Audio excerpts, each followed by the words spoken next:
Om Vang me manasi pratishthitam mano me vachi pratishthitam aviravirma edi vedasyama ani stha shrutam me ma prahasi anena dhitena horatran samdadhami ritam vadishyami satyam vadishyami tanmamavatu tadvaktaramavatu avatu mam avatu vaktaram avatu vaktaram.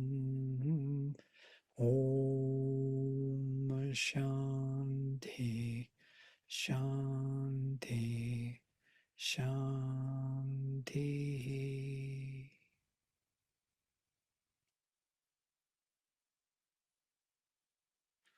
Now this mantra gives another kind of insight.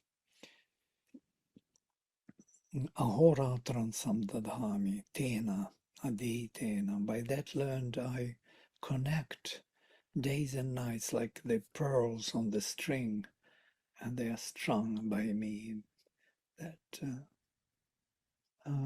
why it is said, yes, in this way, Ritam vadishyami, Satyam vadishyami, Tant mamavatu. I will speak the truth, dynamic, I will speak the truth, static, so to say, and that should increase and hold me and protect me. So this kind of holding on to what was learned by me and collecting it, connecting it through days and nights generates this uninterrupted aspiration towards the truth, yes, of the divine. You notice that in our life these gaps are coming once in a while, yes. Suddenly you are not so receptive, or you are less kind of aspiring, or there is some darkness that is veiling you, yes. Something is intruding in between, and you forget who you are, you forget what you studied, you are not interested, as it were. Not interested, that means ignorance is creeping in, yes. You lose interest, you start doubting, it's ignorance creeping in. So Rishi prays here that with that what was revealed to me, I collect as on a string the pearls of days and nights. So over nights and over days, I'm holding to it. Yeah? And that should build up, grow in me and protect me. And if we do this way, it looks like an artificial, so to say, discipline, but it is not actually. It is the way to go. There is no other way to dominate this nature which is creeping in with all the old formulations and forms from the past, trying to again relive its actuality in us, yeah, in our consciousness. It wants to become alive. It wants to drag us down to where we've been already, but where we don't want to go. It holds us back. So, all right, with that preamble,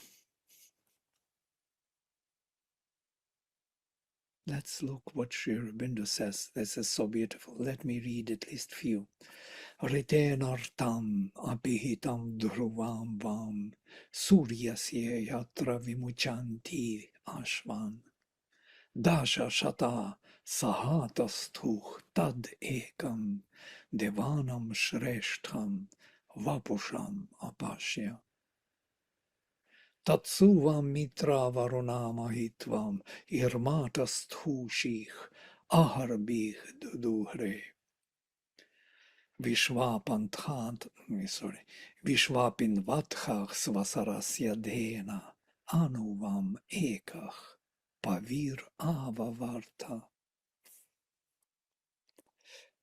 The Lord of the thousand-pillared home of truth and bliss. This is what I was referring before. And I thought it is good to bring it back in our Savitri studies, where these 1,000 pillars are coming from. Sri Aurobindo uses this imagery. The Rishi hymns the eternal and immutable truth, of which the truth in mutable things is the veil. This is the goal of the journey, of the manifested Son, of divine knowledge. It is the eternal unity of all things that are, and the supreme divine, of which the gods are various forms.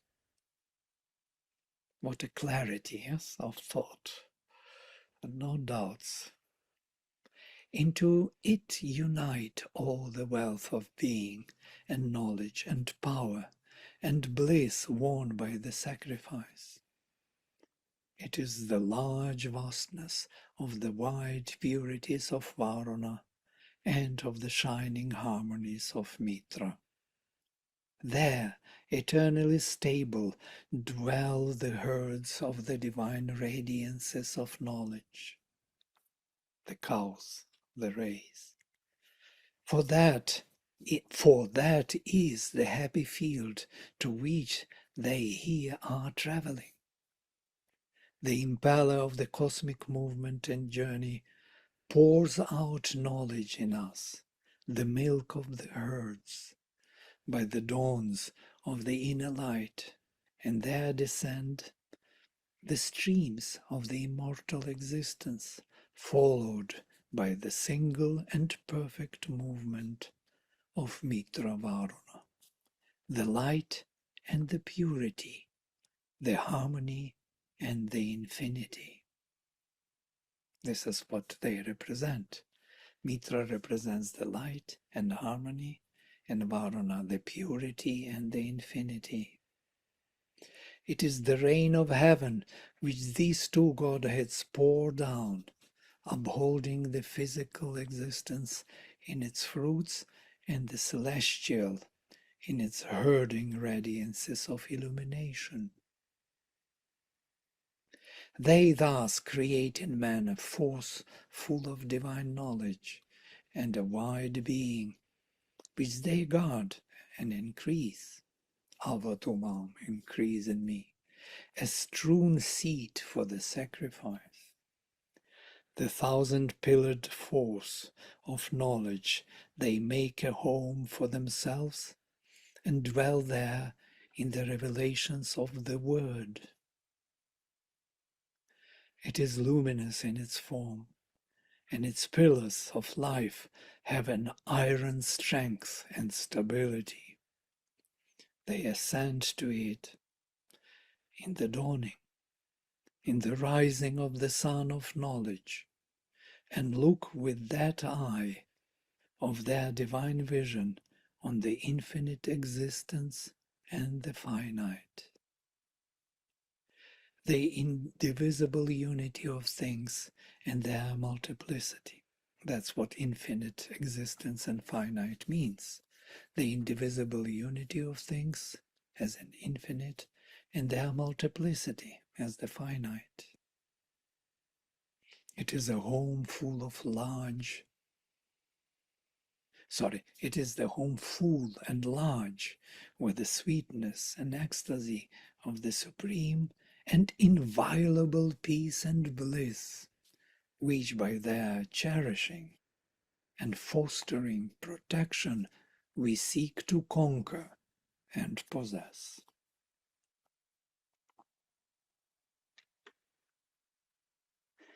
Sri Aurobindo is never hesitating to use these strong words. Did you notice this? Yes? Conquer and possess. It is our right to conquer those realms of consciousness. It is our consciousness. And we have to conquer it here in this lower hemisphere, in this body. We have to conquer and to possess, even possess, those higher realms of a higher nature, para-prakriti, in this lower prakriti, because we represent the Lord in the individual frame. It is his nature by default, and we are not possessing his own nature. So this is these strong words he's using because he knows what we are. So, first verse. Ritenartam apihitam dhruvambam suryasya yatra vimuchanti ashvan dashashata sahatasthuh tad ekam divanam shreshtham vapusham apashyam. By the truth is veiled that ever-standing truth of yours, of Mitra and Varuna, of the divine being and consciousness, where they unyoke the horses of the sun. Unyoking the horses of the sun, there are footnotes by that truth and unyoking, and I will read the whole thing and then references. There the 10 hundreds stand still together. That one I have beheld, the greatest of the embodied gods. So footnotes, by that truth, the active cosmic truth of things diffused and arranged in their mutability and divisibility of time and space veils the eternal and unchanging truth of which it is a manifestation. You will find this view by Sri Aurobindo in all his writings, in the synthesis, life divine, in the human cycle, in the ideal of human unity, everywhere. The explanation of, or in the essays on the Gita especially, you will have this explanation of our nature as nothing but manifestation of that unchanging truth. Yes? As a periphery or the surface of our higher nature. That's why higher nature belongs to us, but we are on the surface and we are here to invoke and to bring that higher nature into action upon our lower nature and change it. Yes, that's our purpose. That's why we came here. That's why we took this lower nature upon ourselves as bodies, as our mental, vital, and physical body. Is that what we are here to change with our own souls? Our souls were sacrificed for this, to change this nature, to make it higher nature, to make it his nature in time and space. And by that, by making his nature, we will grow into his supreme awareness. We become individual supremes. It's many supremes, many aditis and adityas we become. Yeah? That's the whole postulate of this simple statement, the active cosmic truths of things diffused and arranged in their mutability and divisibility of time and space veils the eternal and unchanging truth of which it is a manifestation. One sentence says everything. The whole integral yoga, the whole sacrifice, everything you want to know. Just one sentence.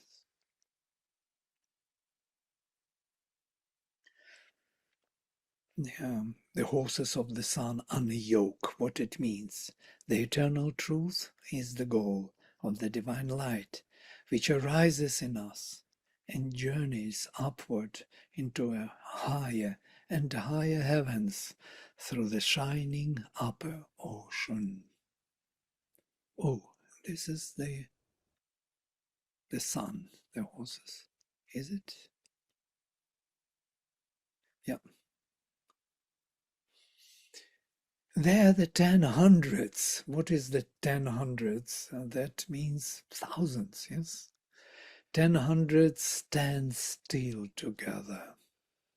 Interestingly, they use 10 hundreds as in English they use here. Not the thousand, but 10 hundreds. The entire plenitude of the divine wealth in its outpourings of knowledge, force, and joy.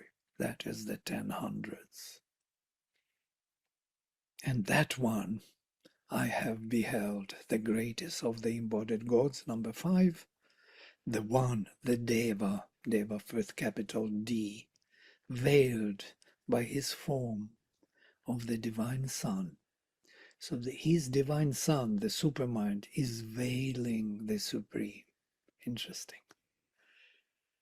Isha Upanishad, that splendor which is thy fairest form, O Son, that let me behold, the Purusha who is there, and there he am I.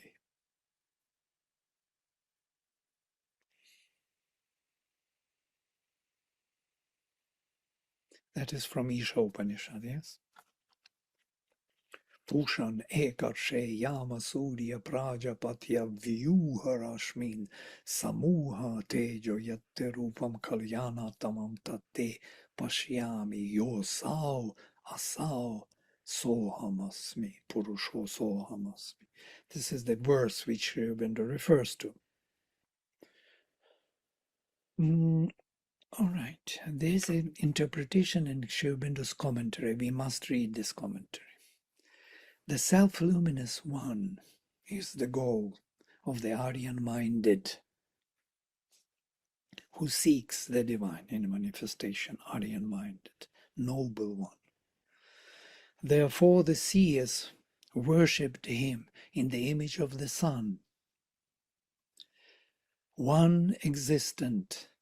Him have the seers called by various names, Indra, Agni, Yama, Matarishman. The phrases that one, that truth, occur constantly in the Veda in connection with the highest and with the image of his workings here, the sun.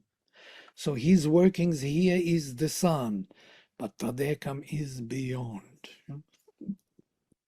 In one sublime and mystic chant, the refrain returns perpetually, the vast mightiness of the gods, that one, Tadekam.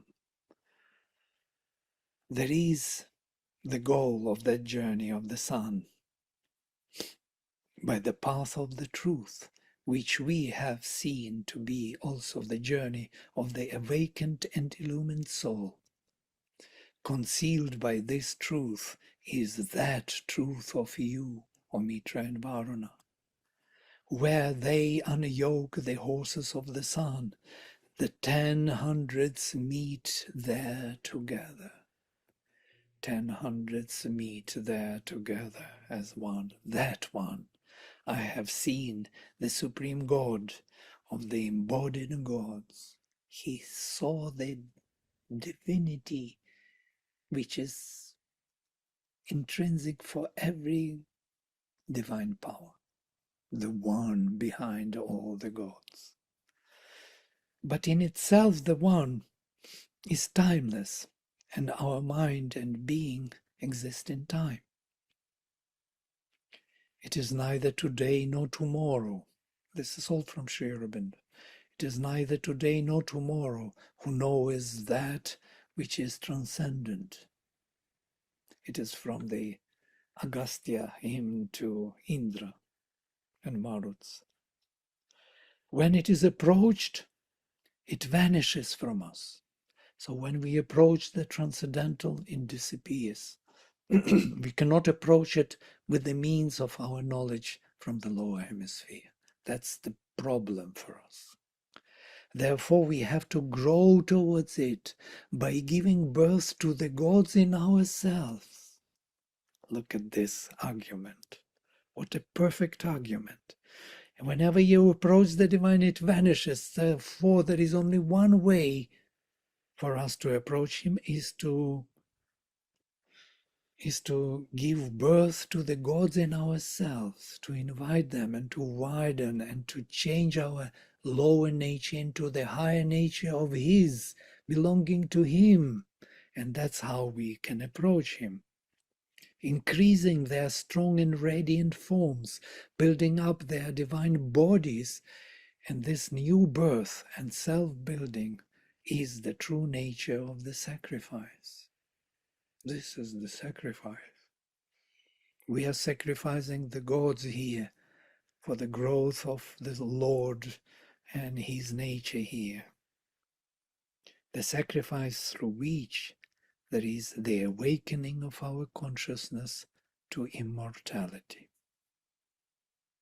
2 footnotes, tadekam, tat satyam, phrases always carefully misinterpreted by the commentators. Carefully misinterpreted. There is a humor of Sri Aurobindo. And they really cannot get it. Yes, what is that tadekam? And number 7, giving birth to the gods in ourselves, deva viti, very cryptic term in devatati. Devaviti is like growth of the divine or growing into the divine.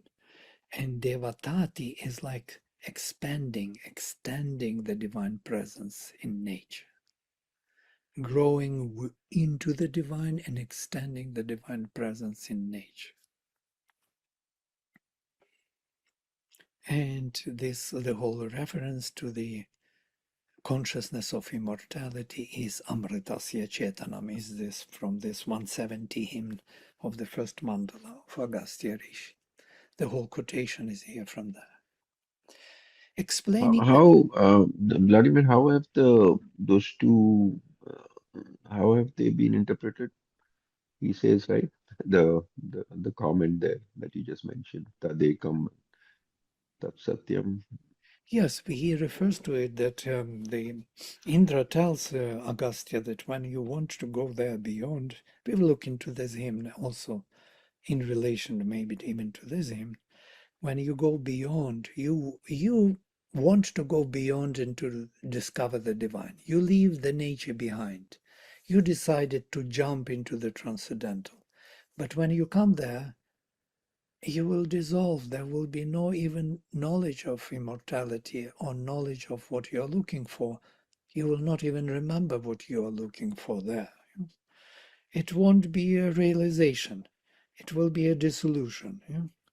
So why to go there in that way? There is Amritasya Chetanam. Agni is here. Let us kindle the flame, says Indra to Agastya, and fulfill this sacrifice. I will help you. Yes, I will bring all the divine powers which you need to grow the divinity here within this lower hemisphere, in this aparaprakriti, in your lower nature, in your mind, vital and physical. I will bring the forces which will help you to build here that transformation of your lower nature into the higher, and you will realize the divine here. Here is the consciousness of immortality, and that is Amritasya Chetana. Here, not there. There is no the immortality there, because there is no mortality there. Yeah? So where you were heading at is the beginning, the origin from which everything started. You want to come to the origin as if you didn't do anything here? Just you came here for the sake of getting out of it as quick as possible? And then what? What did you do? For his purpose in the stars, yes? What have you done for his purpose in the stars? Asks the voice in Savitri. Yes. You didn't do anything, you just left. Yeah. Escape brings not the victory and the crown. This is an escape. You had enough of this world, you want to go back to the origin, and the origin wants this world. It doesn't want to not have this world. And you, as a messenger, as the doer of that world here, want to go back. Vladimir, could you repeat the reference of that Agastya hymn? 170. The number? Yes. The One first one, seven. 170, 170. Thank you. You will find it in the Secret of the Veda. The whole chapter is dedicated. It's called the Colloquy of Agastya and Indra.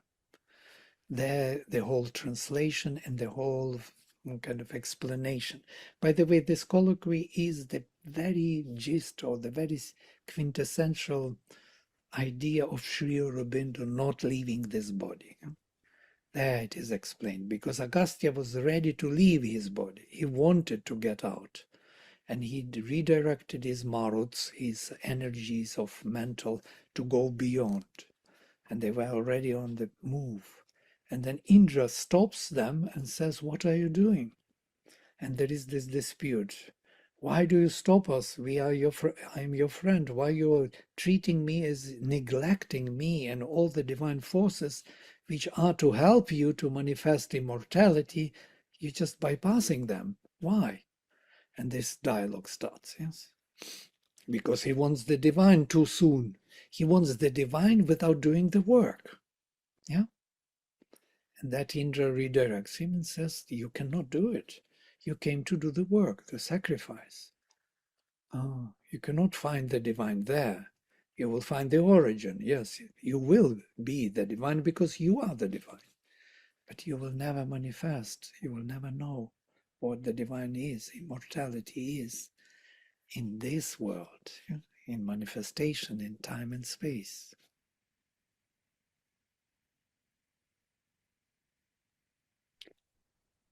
Vladimir, Yes.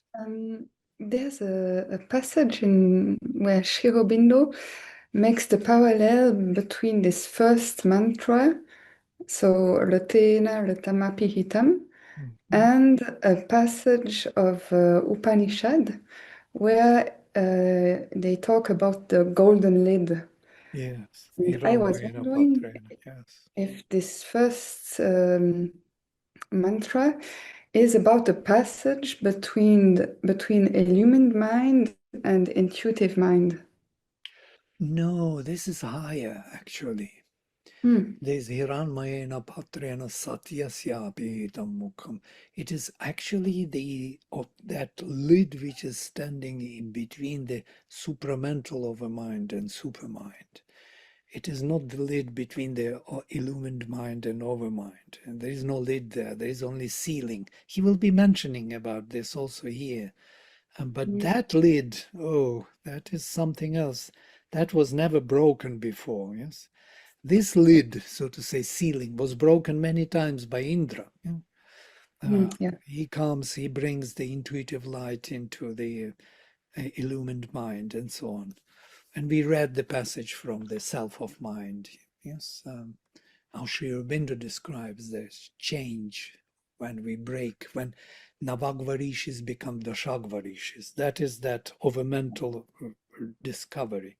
But this one is a supramental world. Yeah, thanks for clarifying. Mhm. I thought it was related to here, so I didn't understand why it wasn't related to Indra.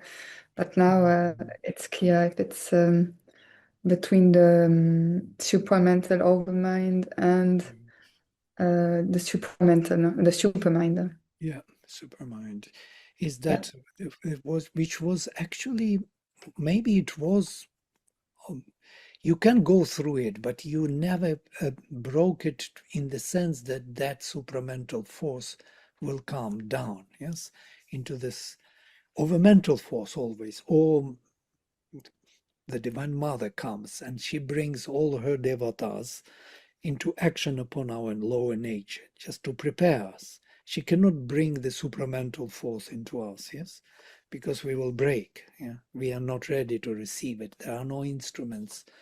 There is no body to receive it, neither mental, nor vital, nor physical, and could not bear that force.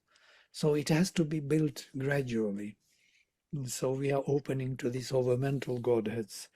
She brings them into action. Indra, intuition, yes, Vishnu, the vastness of the overmind. Slowly we build up the mind of light. The mind is our mental being changes and becomes luminous, receptive of the higher truth.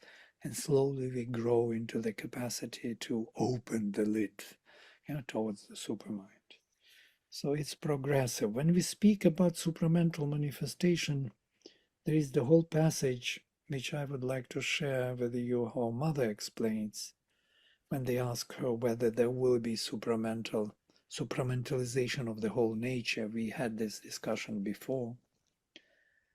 And she says that it will be done gradually. And and the part of humanity which is ready to receive it and wants it will be taken by this upward, and the part which is not will be taken downward. And this is something that will be a regression, not progression for them. They will fall back into more from human possibilities to be higher spiritual beings to the more animal life. So this is a very dangerous thing which is happening when supermind comes, yes? Because if humanity is not ready, then it falls back. And in the whole kind of endeavor to manifest the divine, so much force was put into it, and time will be disassembled, or destroyed. We have in the hymn to Usha, we read this, "O Usha, come quickly and do your work quickly before sun arrives." Yes, because if you didn't finish your evolutionary work, the Divine Mother has to do it. Yes, then when sun comes, Surya comes, he will treat us as enemies and thieves and burn us down. This is burning down. If we are not ready and supermind comes, then the whole evolution will be put into question. So it needs to go gradually. So I will read a few more from how Sri Aurobindo explains this Mitra and Varuna.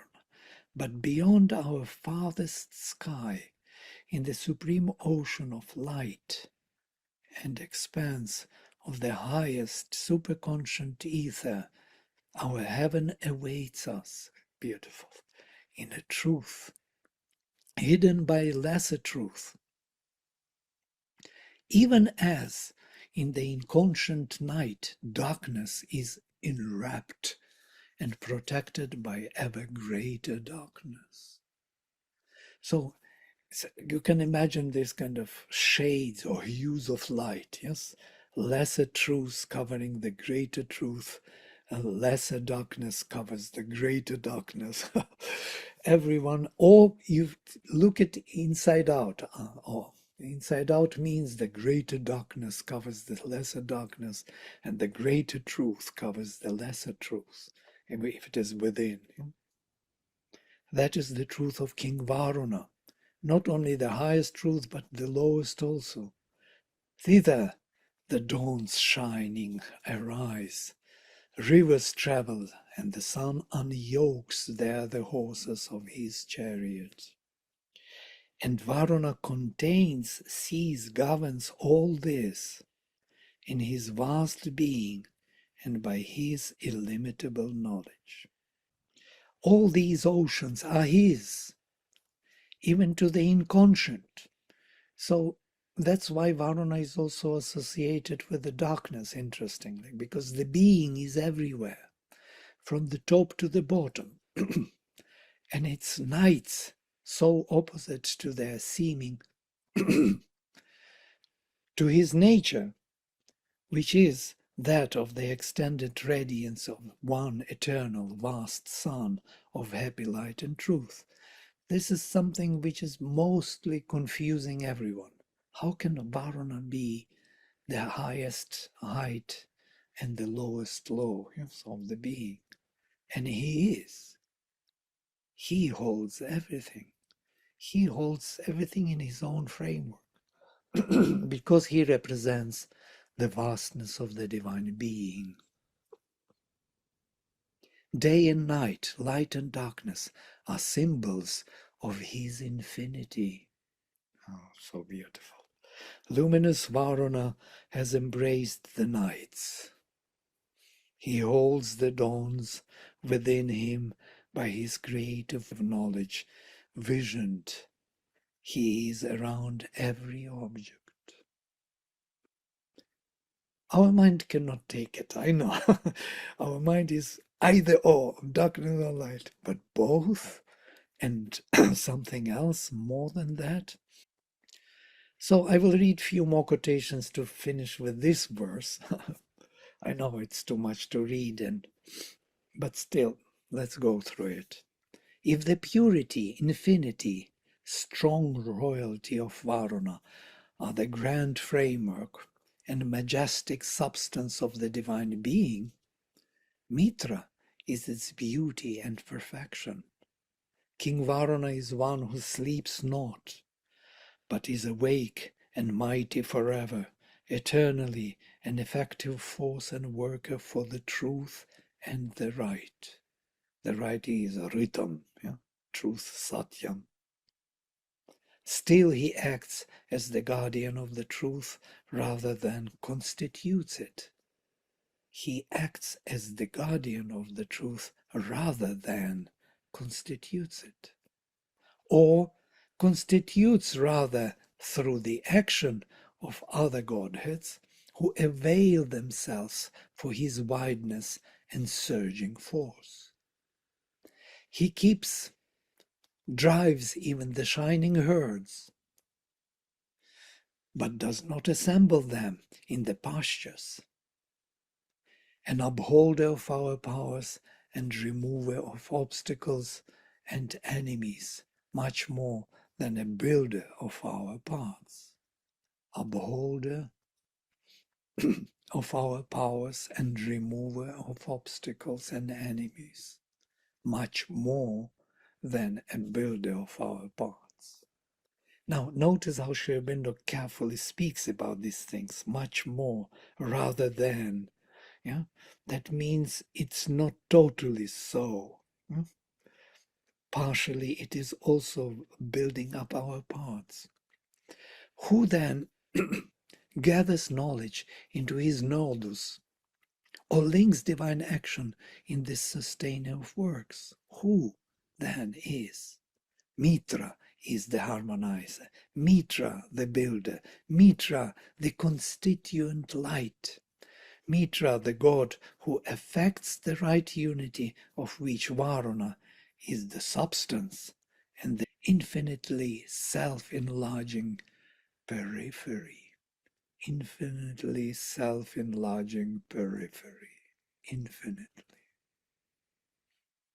We discussed in our course in CIAS this vision of the one, Tadekam, what it really means in terms of numbers. And I was presenting to them that one is the biggest number. And I most probably we discussed this in our course here also. One is nothing but 0.9 into eternity, ever advancing, ever enlarging periphery. That is Varuna. These two kings are complementary to each other in their nature and their divine works. In them we find, and by them we gain harmony in largeness. We see in the Godhead an increase in ourselves purity without defect, basing love faultless in wisdom. So Sri Aurobindo associates Mitra also with love and harmony as our consciousness. And so we are basing love faultless in wisdom. Interesting kind of phrase.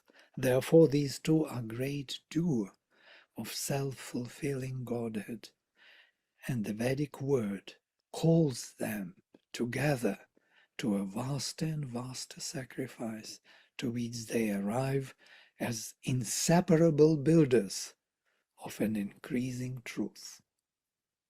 So one represents the substance and constant increasing of periphery, the other the luminosity. He builds, harmonizes. He is the builder, Mitra, yes, on the basis of Varuna. There is no Mitra without Varuna, yes. Varuna is the first one to be mentioned, then Mitra, then Aryaman, then Bhaga. This hierarchy is important. Everything is built on this ever-increasing periphery of the self, self-enlarging periphery of infinity of the divine being. Sri Aurobindo beautifully describes the transcendental and its breakthrough into the lower realms of mind and life in Savitri. These are the passages from Savitri. Let me read through some of them at least. There is a being beyond the being of mind,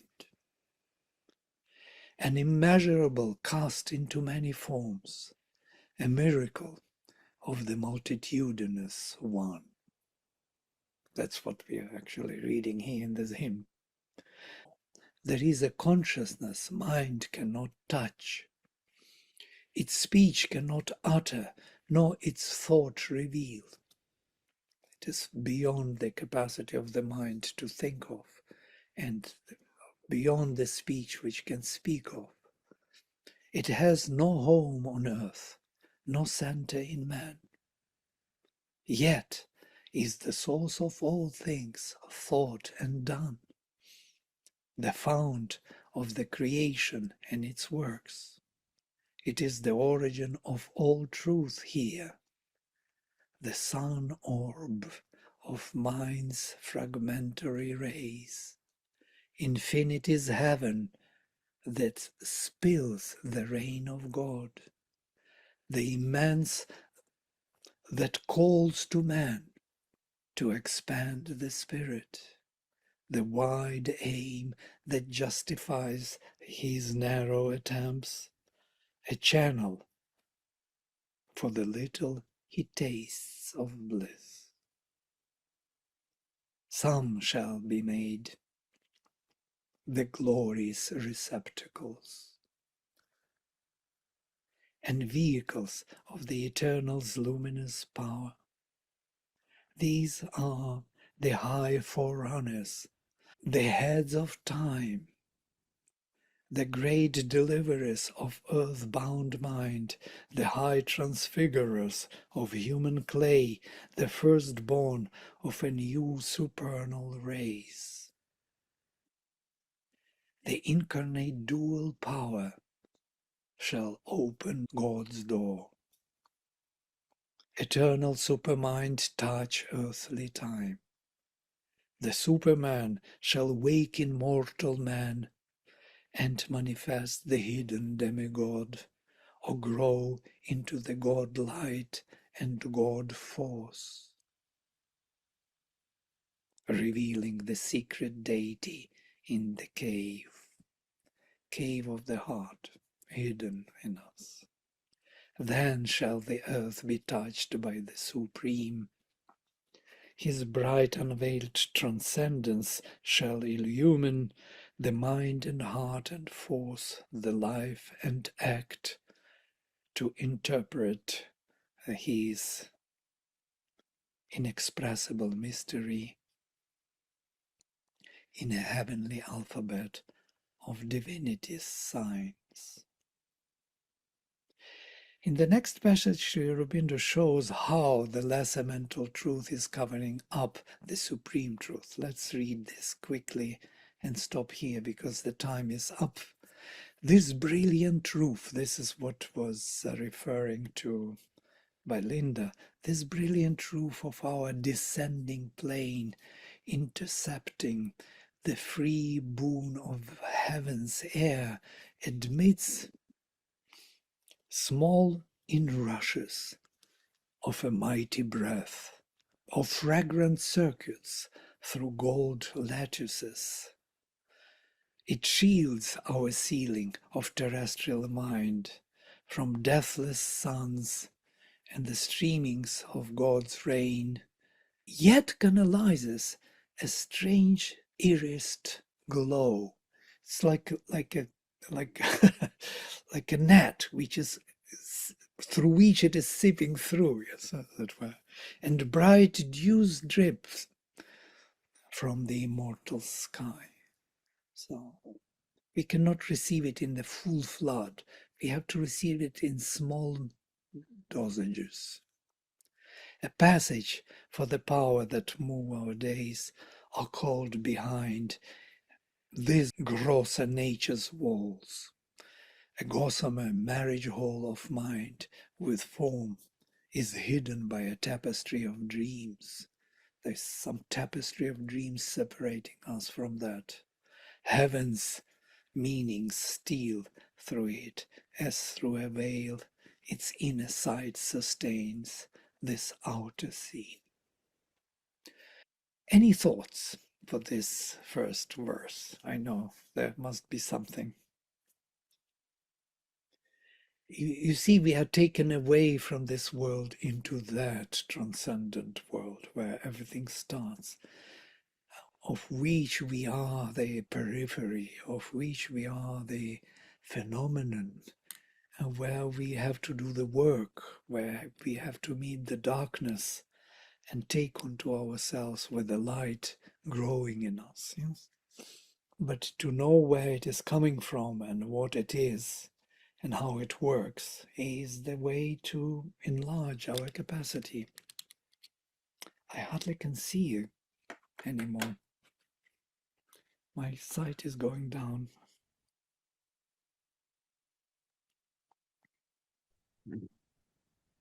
Vladimir, I have a, I guess, let me see if I can frame the question. It's a thought that, you were saying that, the thing about, I think you put those lines from Savitri also, right? That um, escape is not the solution. And so it seems that, you have on one side this nihil, right? So if you see the spectrum, right, there is spirit on one side involved in matter, and on the other side, there is matter involved in spirit, right? And so the nihilists or the escapists, essentially are just getting out, right? I mean, if I can use the analogy on the side where there is, there's nothing, right? So on one side. Mm. But the other side is this constant growth, right? Towards higher and higher ascending planes, right? Which really has no limit, as Mother has said, right? Mm. There is no end to it.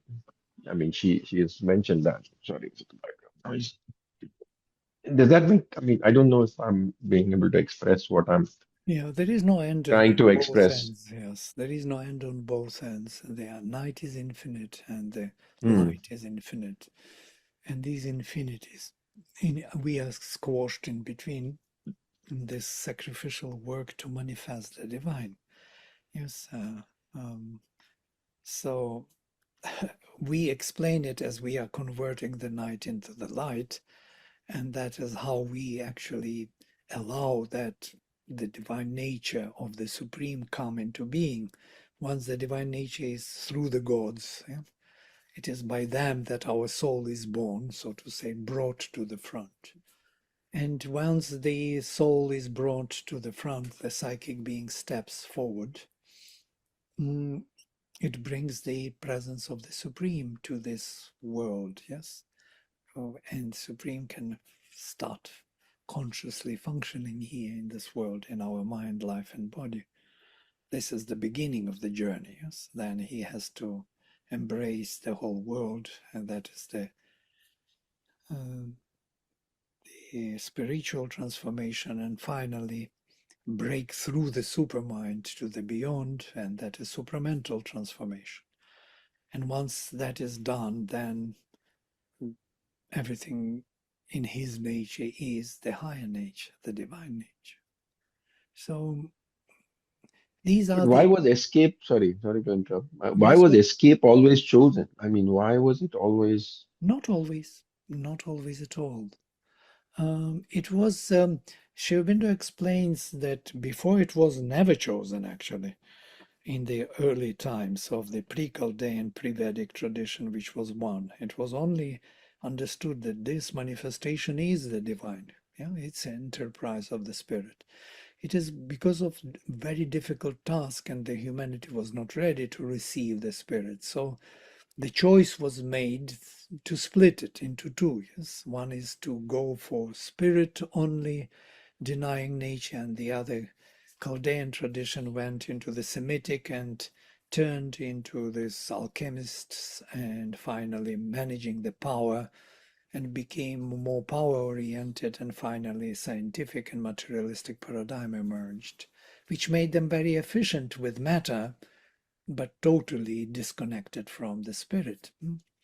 Just it remains only like like a fairy tale. Yeah, that's why Jesus was crucified by those.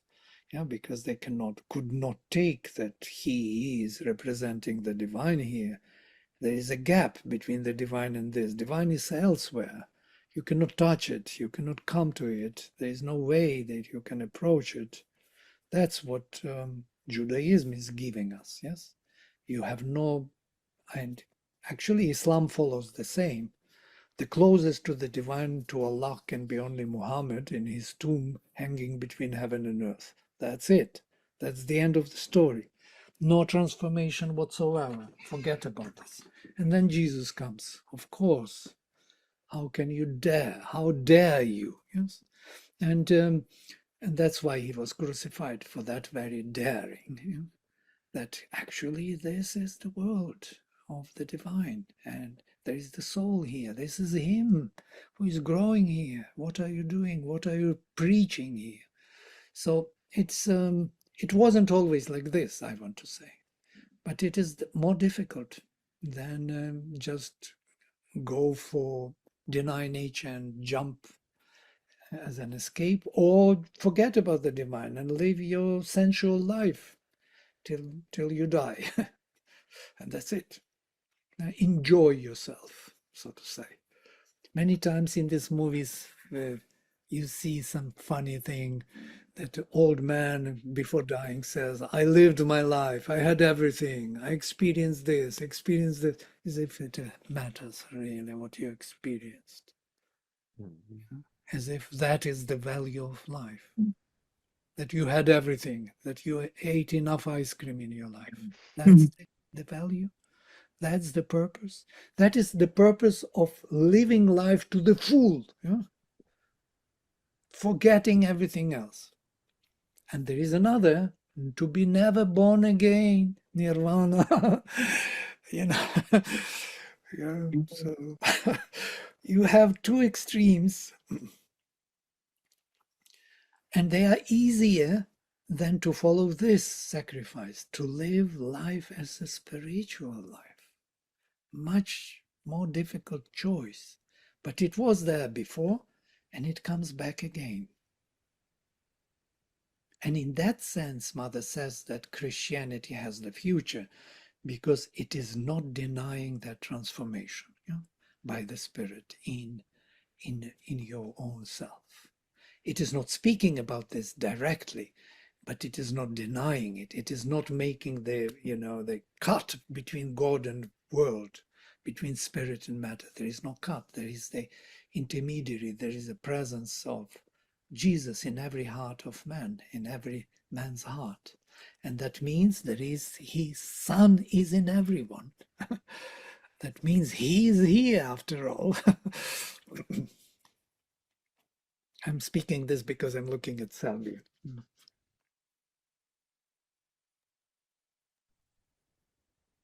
Vladimir, I had a question with regards to Varuna, Mitra, Aryaman, and Bhaga.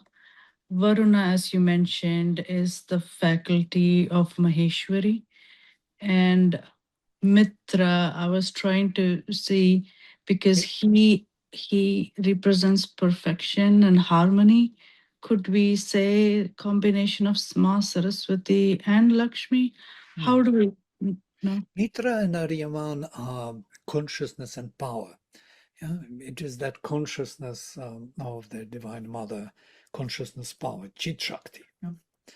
That is the duality. And Bhaga is that delight or harmony, whatever you call it, yeah? The Ananda, bliss. And of course, there is, we have Sat Chit Tapas Ananda, yes? 4 Godheads. And Sri Aurobindo defines them like this.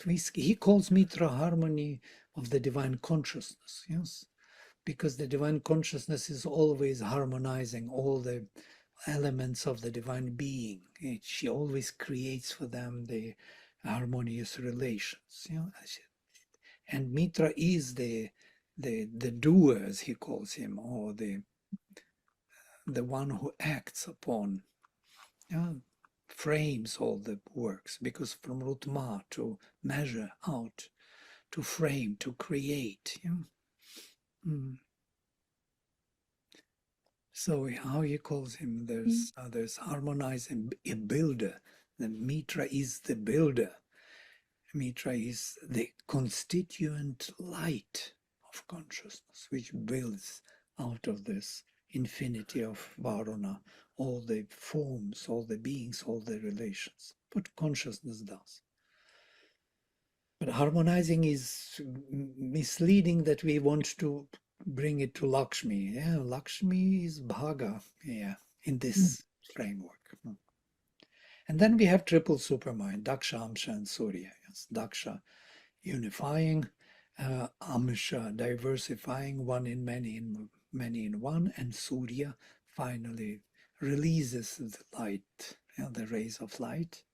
Surya is totally diversifying the elements of the oneness. And we come to the overmind, and the overmind is already meeting the darkness. Yeah? And once that meets the darkness, we have first separations of light from light by something else, which is not light. Maybe I'm oversimplifying it, but can each of these four correspond to each goddesses? Or Yes, there's a absolutely. Like, yes, we are using the same faculties. Yes, Maheshwari is this purity and vastness. If you read the description of Maheshwari, it will be the Varuna purely. Yes. And if you read of Mitra and Aryaman, both of them, it will be really Mahakali. Aryaman is the power which acts, yeah, with awareness of the being. And then Bhaga is, of course, the Mahalakshmi, the bliss proper, yes, the divine delight. And then we have the triple supermind, which is my Mahasaraswati, the triple supermind. It is her action. She is the supramental force. Saraswati is the stream in the Veda which comes from the supermind, the river of the supermind. Ila Saraswati Mahi. And this is the triple supermind. Ila Saraswati Mahi. Yeah. Interesting, just to map one language onto another.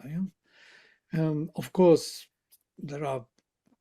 it's not 100% match, yeah? Because we shifted to another framework of thinking using different language, mental structure, and so on. But the framework remains the same. In fact, I also thought of this clumsy kind of matching. It came to me where Varuna, Mitra, Aryaman, and Bhaga above are almost below, like the earth is the opposite of Varuna because it is also infinite in its forms, Right. And it seems like Mitra and the life force is kind of that harmonizing and that sort of, they seemed like opposites. And Aryaman and the mental realm kind of also seemed to me clumsily to be mirroring each other. And Bhaga and the overmind, it seems, Bhaga in that, delightful, all of its delight and relationalities, and overmind similarly kind of multitudinously formed in knowledge and blissful forms, the Mayas, so to speak. So I was also thinking of this one. Sri Aurobindo made a full match for these, and somewhere I have the whole PowerPoint presentation for this. I can show you Bhaga. In this case, Ananda will be so he introduces the eighth element, psychic, and supermind is projected to the mind. Yes, mind is the periphery of the supermind, so to say. The Bhaga, the Ananda, is represented by the multitudinous of souls here incarnated as psychic, intruded. Yeah? And of course, Chittapas, Mitra, and Aryaman is life force, absolutely, where there is mismatch between knowledge and power, constant mismatch, which we live. We are trying to match always the awareness and the effectivity of that awareness. Yes, that is life force. It's the very living thing. And finally, you are right that Sat is the matter, the substance, the infinity of the being here. So this match is made very beautifully by Sri Aurobindo in his in the Life Divine. You can find the whole chapter for this, and we were studying it in our course in HUAs, and that how he introduces this soul, that very Son of God, yes, which has to be found, without which there is no divine manifestation. There is nobody here to manifest the divine if the soul is not there to do it. Yes. When you say soul, it almost sounds like psychic in this context. I'm It is sorry. psychic, yes. Sri Aurobindo, yes, uses the soul or psychic being, yes. And it has double, of course, nature. There is Jivatma, which is unborn, which is not entering, which is staying above, beyond, transcendental, yes, so to say, associated with witness Purusha, many times. And there is inborn, the delegate from that Ananda. And what is interesting about this delegate is that it is bypassing all the levels of the mind and vital, and it is intruder into this realm. So it carries within itself its own substance, its own memory of its own realm, the spark of the divine. It is pure in its own substance. It is not the one who descended from level to level and changed its substance and nature by the descent. It descended bypassing them. And in that sense, it's the anchor for all the work. Yeah? It holds the transcendental to this world, as it were. Great. We can stop here. Again, it is the same story again and again, yes. Many times repeated in different languages with different takes. But this Mitra and Varuna, I will send you the file. These passages, read for yourself. I read it in the morning today and it was like, boom, yeah, everything is there. Everything you want to know, everything you want to be, it's the being in consciousness in its action, providing all the light of knowledge, arranging all the dawns coming down. That is them in the dawns. These powers are there, making the dawns effective and luminous. Great, we can stop here. I will close with mantra. Om Sarve Bhavantu Sukhinaha Sarve Santu Niramayaha Sarve Bhadrani Pashyantu Ma Kaschit Dukha Bhag Bhavet. Om Shanti Shanti Shanti. Hari Om.